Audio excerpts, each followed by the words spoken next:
The 4 hour work week.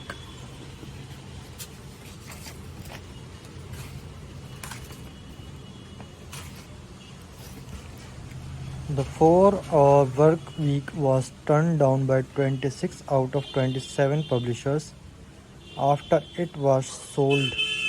The president of one potential marketing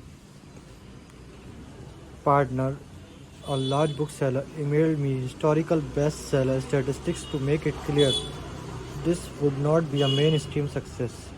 So I did all I knew how to do. I wrote it with two of my closest friends in my mind, speaking directly to them and their problems.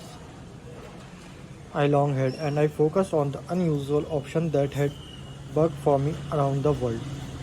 I certainly tried to set conditions for making a sleeper hit possible, but I knew it was not likely. I hoped for the best and planned for the worst. May 2007, I received a call on my cell phone from my editor. Tim, you hit the list. It was past 5 p.m. in New York City and I was exhausted. The book had launched 5 days before, and I had just finished a series of more than 20 radio interviews in succession, beginning at 6 a.m. that morning. I never planned a book tour, preferring instead to batch radio satellite terms into 48 hours. Heather, I love you, but please don't dash with me. Now you really hit the list. Congratulations, Mr. New York Times best-selling author. I leaned against the wall and slid down until I was sitting on the floor. I closed my eyes, smiled, and took a deep breath. Things were about to change. Everything was about to change. Lifestyle from Dubai to Berlin. The 4 hour work week was now being sold in 35 languages. Has been on the bestseller list for more than 2 years, and every month brings a new story and a new discovery. From the economics of the cover of New York Times style section, from the streets of Dubai to the cafe of Berlin, lifestyle design has cut across cultures to become a worldwide movement.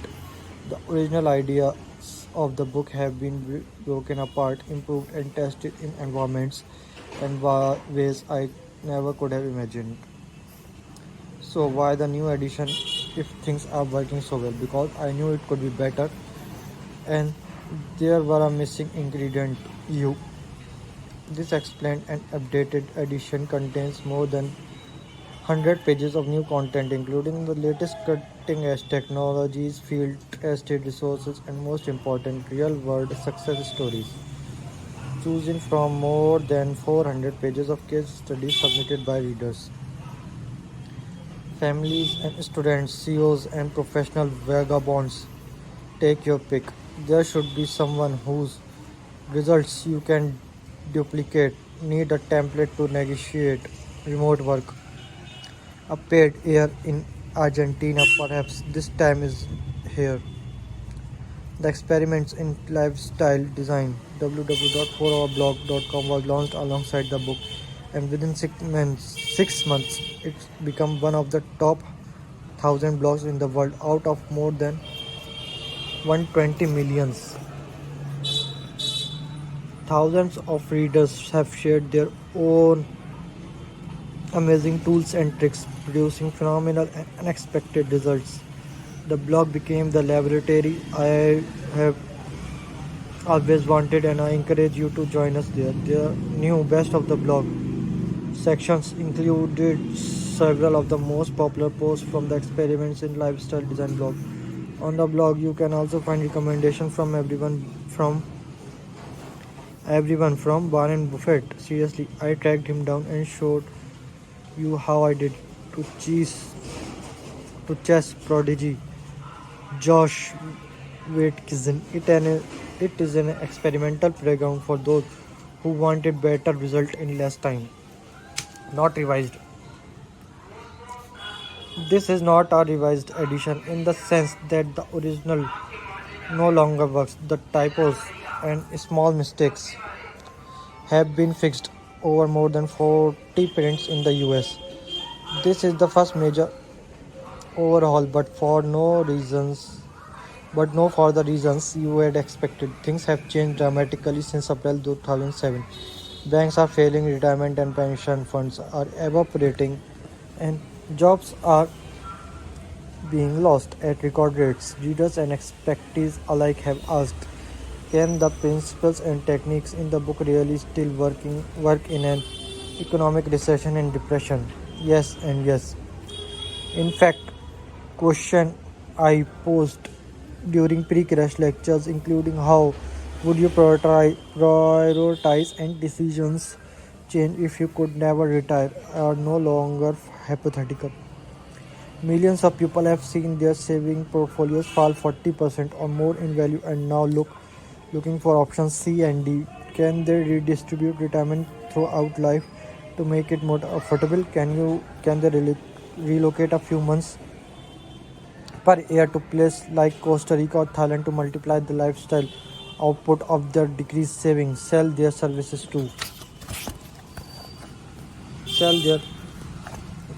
to companies in the UK to earn in stronger country? The answer to all of them is more than ever yes.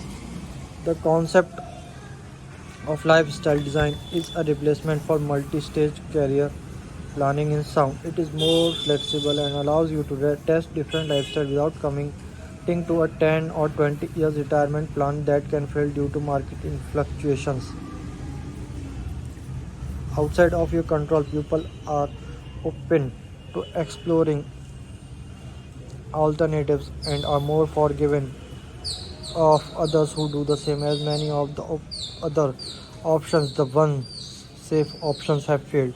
When everything and everyone is falling, what is the cost of a little experimentation outside of the norm? Most often, nothing. Flash forward to 2011 is a job interviewer asking about the unusual gap year. Everyone was getting laid off, and I had once in a lifetime chance to travel around the world. It was incredible. If anything, they will ask you how to do the same. The script in this book will still work. Facebook and LinkedIn launched in the post 2000 .com depression. Other recessions born babies include Monopoly, Apple, Cliff Bar, Scrabble, KFC, Domino's, Pizza, FedEx, and Microsoft. This is no coincidence, as economic downturn produce discounted infrastructure, outstanding freelancers at bargaining price, and rock bottom advertising ad deals. All impossible when everyone is optimistic. Whether a year-long sabbatical, a new business idea, re-engineering your life within the corporate beast, or dreams you have postponed for someday, there have never been a better time for testing the uncommon. What could happen? I encourage you to remember these often neglected questions as you begin to see the infinite possibilities outside of your current comfort zone. This period of collective panic is your big chance to dabble. It has been an honor to share the last 2 years with incredible readers around the world, and I hope you enjoyed this new edition as much as I enjoyed putting it together. I am and will continue to be a humble student of you all. An abrazo of you too, Tim Ferriss, San Francisco, California. First and foremost, FAQ doubters read this. Is lifestyle design for you? Chances are good that it is. Here are some of the most common doubts and fears that people have before taking the leap and joining the new rich. Do I have to quit or hate my job? Do I have to be a risk taker? No, on all three counts, from using Jedi mind tricks to disappear from the office to designing business from that finance your lifestyle.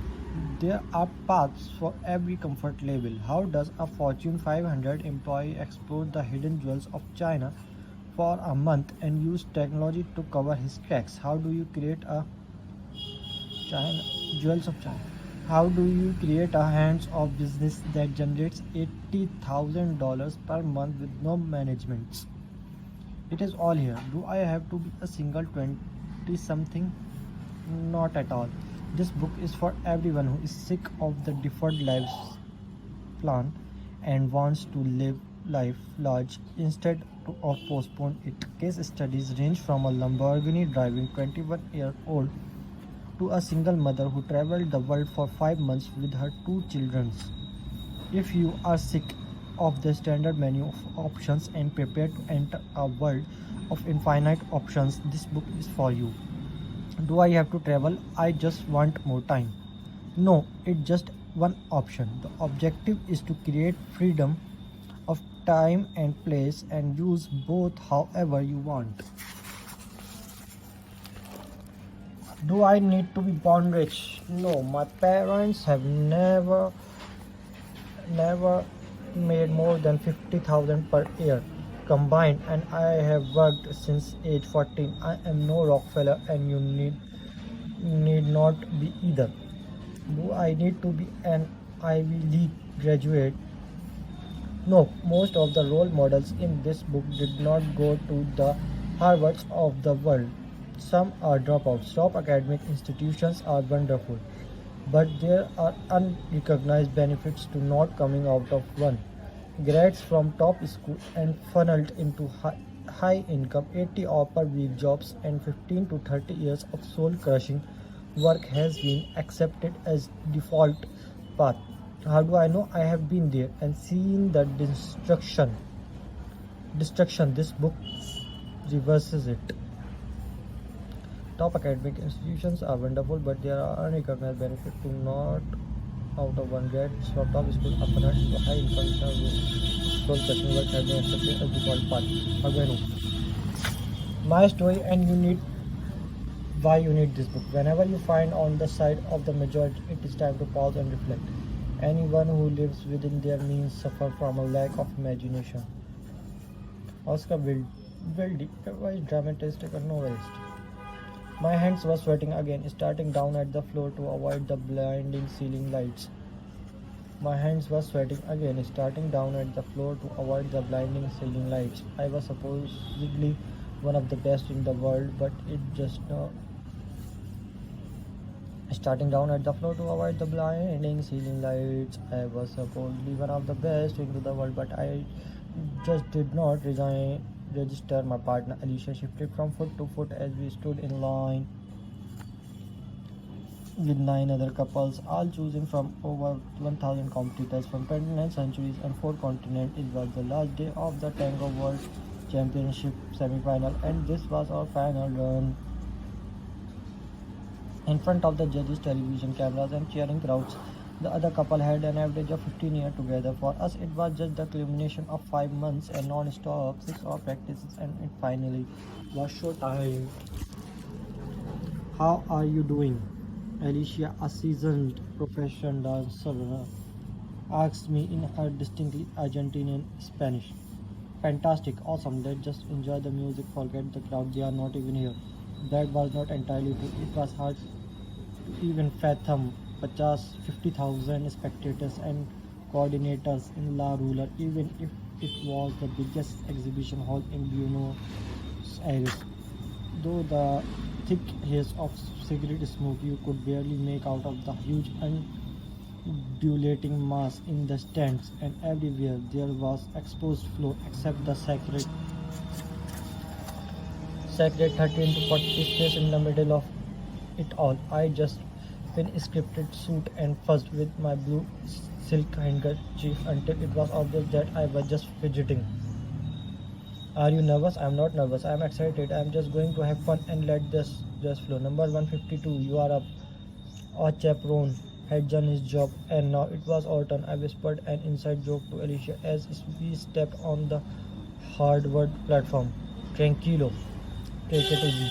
She laughed, and at just that moment I thought myself, what on the earth would I be doing right now? if I had not left my job and the US over a year ago.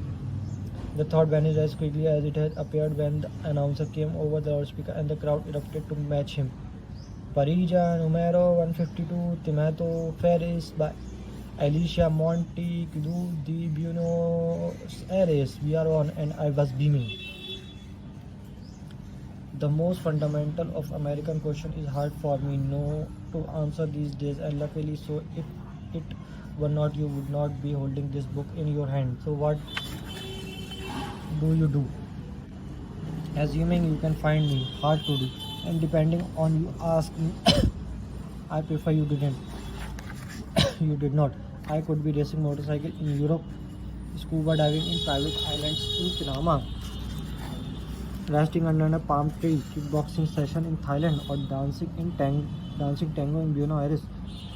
The beauty is I am not a multi-millionaire, not nor do I particularly care to. I never enjoyed answering this cocktail question, but it reflects an epidemic. I was long part of job description as self-description. If someone asked me now, and is there anything but absolutely sincere, I explain my lifestyle of mysterious means simply I am a drug dealer. Pretty much a conversation ender. If only half true, besides the whole world would take too long. How can I possibly explain that what I do with my time and what do I do for money are completely different things? That I work less than 4 hours per week and make more per month than I used to make in a year. For the first time, I'm going to tell you the real story. It involves a quite a subculture of people called the New Rich. What does an igloo dwelling millionaire do? The cubicle dweller does not follow an uncommon set of rules. How does a lifelong blue chip employee escape to travel the world for a month without his boss even noticing? He used technology to hide the fact. Gold is getting old. The new rich are those who abandon the deferred life plan and create luxury lifestyle in the present using the currency of the new rich. Time and mobility. This is an art and a science we will refer to as lifestyle design. I have spent the last 3 years traveling among those who live in the world's countries beyond your imagination. Rather than hating reality, I will show you how to blend it to your will. It is easier than it sounds. My journey from grossly overworked and severely underpaid office work to remember of the NR. New rich. It is at once stranger than fiction, and now I have deciphered the code. Simple to duplicate. There is a recipe. Life does not have to be so damn hard. It really does not. Most people, my past self included, have spent too much time convincing themselves that life has to be hard. Our resignation to 9 to 5 drudgery in exchange for sometimes relaxing weekends and the occasional cap it short or get fired vacation. The truth, at least the truth I live and will share in this book, is quite different from leveraging currencies differences to outsourcing your life and disappearing. I'll show you how a small underground uses economic sleight of hand to do what most consider impossible.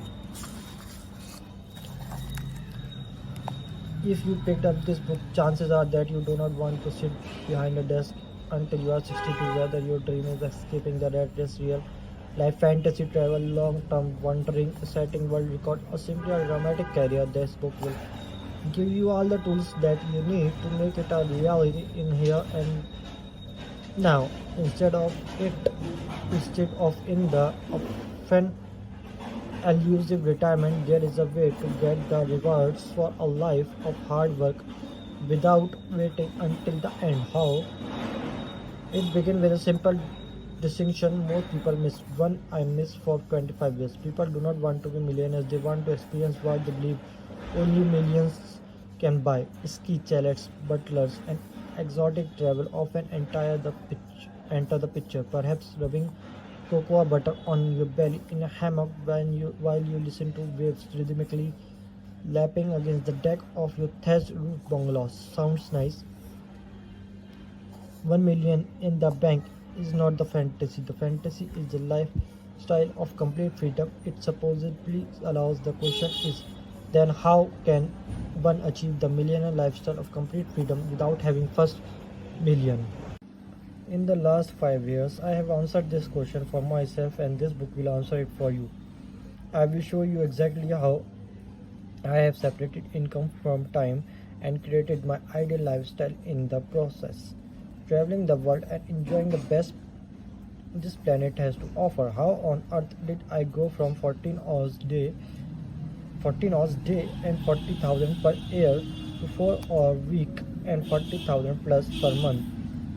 It helps to know where it all started. Strangely enough, it was a class of soon to be investment bankers. In 2002, I was asked by Ed Zachau, mentor and my former professor of high-tech entrepreneurship at Princeton University, to come back and speak to the same class about my business adventures in the real world. I was stuck. There were already DACA millionaires speaking to the same class, and even though I had built a highly profitable sports supplement company, I marched to a distinctly different drummer.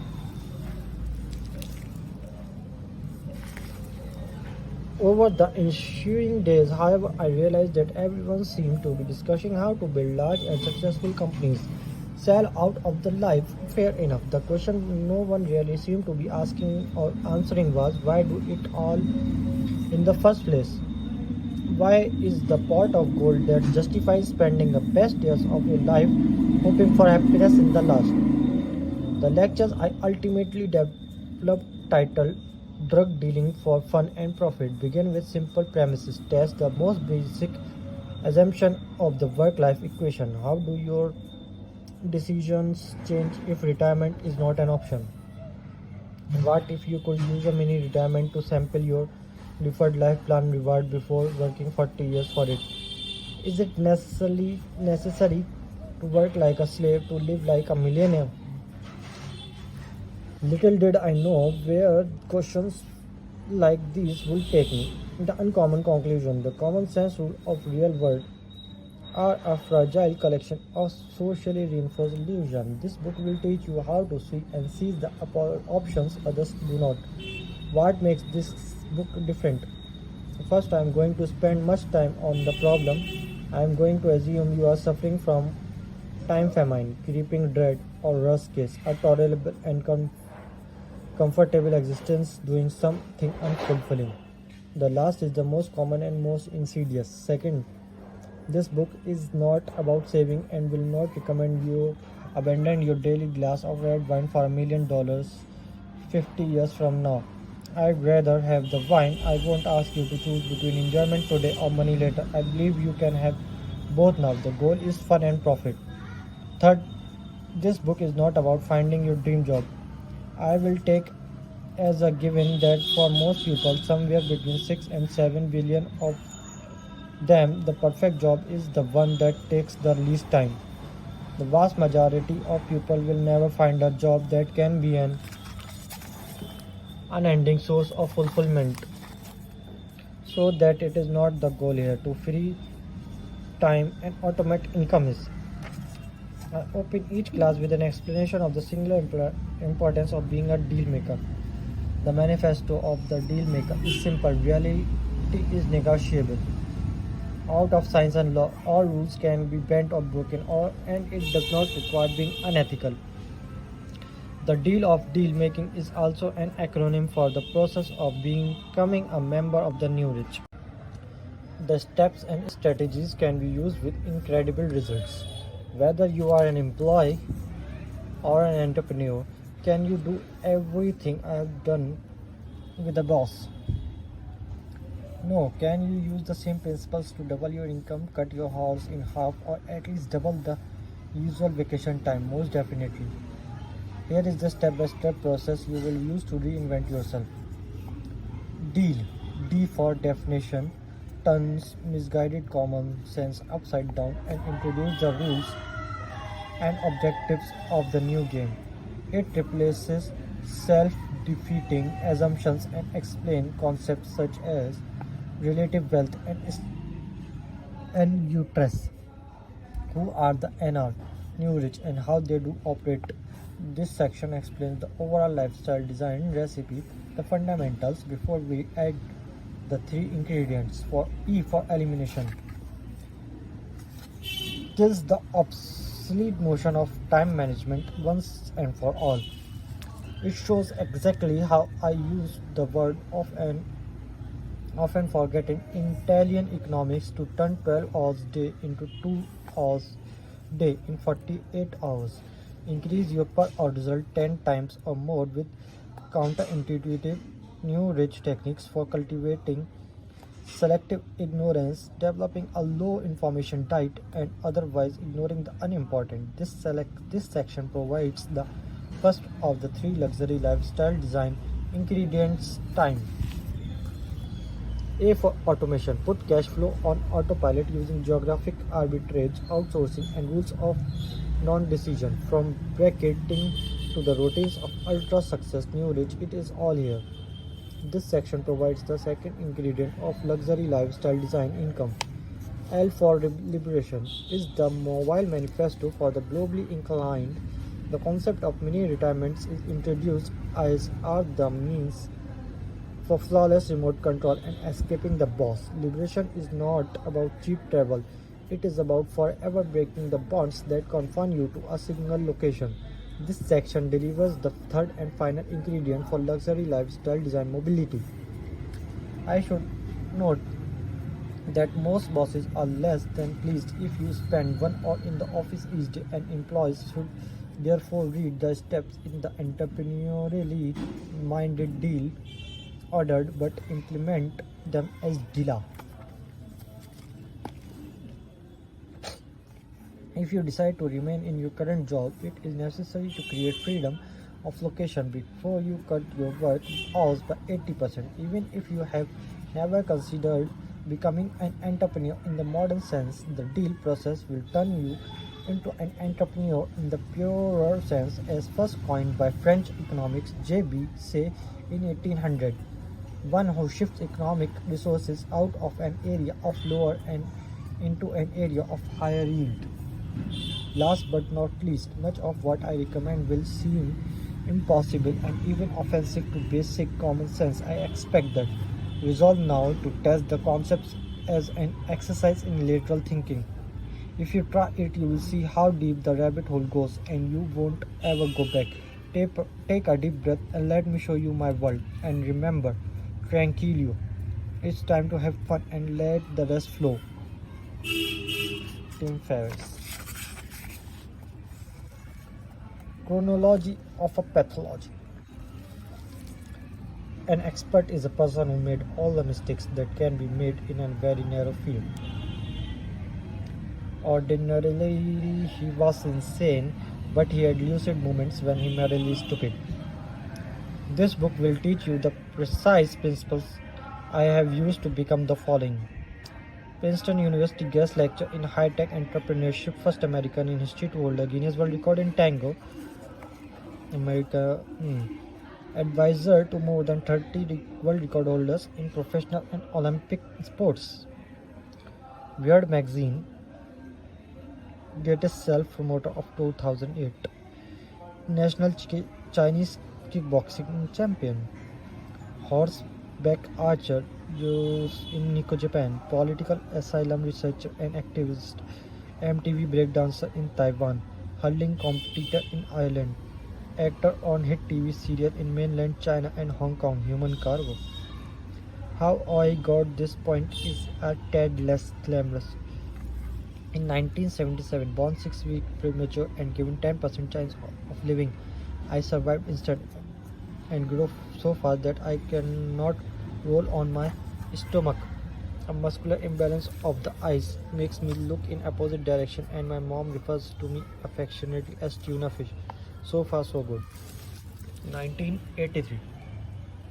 Nearly failed kindergarten because I refused to learn the alphabet. My teacher refuses to explain why I should learn it, opting instead for I am a teacher, that's why. I tell her that's stupid and ask her to leave me alone so I can focus on drawing sharks. She sends me to the bed table instead and makes me eat a bar of soap. Disdain for authority begins. 1991, my first job. The memories. I am hired for minimum wage as the cleaner at an ice cream parlor and quickly realized that the big boss methods duplicate effort. I did do it my way, finish in 1 hour instead of 8, and spend the rest of the time reading Kung Fu magazine and practicing karate kicks outside. I am fired in a record 3 days. Left with the parting comment, maybe someday you will understand the value of hard work. It seems I still do not. 1993, a volunteer for 1 year exchange program in Japan where people work themselves to death, a phenomenon called karoshi, and are said to want to be Shinoto were born, Christian were married, and Buddhist when they die. I conclude that most people are really confused about life. One evening, intending to ask my host mother to wake me the next morning, Okasu, I hear, ask her to voluntarily rape me. She is very confused. Okasu. One evening intending. Postman. 1996. I managed to slip undetected into Princeton despite SAT scores 40% lower than average and my high school admission counselor telling me to be more realistic. I conclude I am just not good at reality. I major in neuroscience and then switched to East Asian studies to avoid putting printer jacks on cat heads. 1997. Millionaire time. I create an audiobook called How I Beat the Ivy League. Use all my money from 3 summers jobs to manufacture 500 tapes and proceed to sell exactly none. I will allow my mother to throw them out in 2006. Just 9 years of denial later, such is the joy of baseless overconfidence. 1998. After 4 short putter kicks a friend head, I quit bouncing the highest paying job on campus and developed a speed reading seminar. I plaster campus with hundreds of god awful neon green flighters that read triple your reading speed in 3 hours, and prototypical Princeton student proceed to write bullshit on every single one.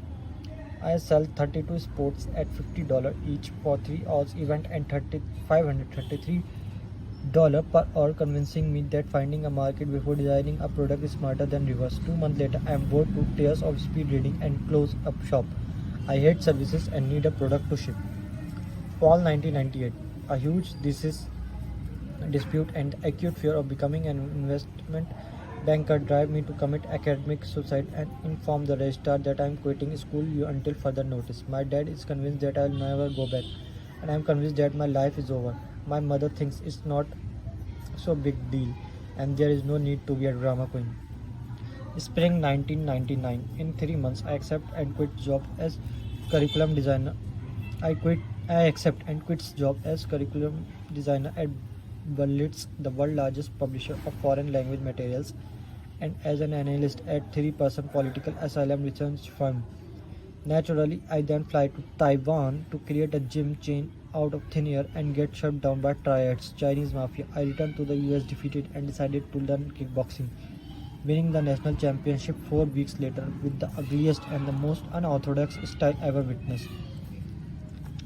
Fall 2000. Confidence restored and thesis completely undone.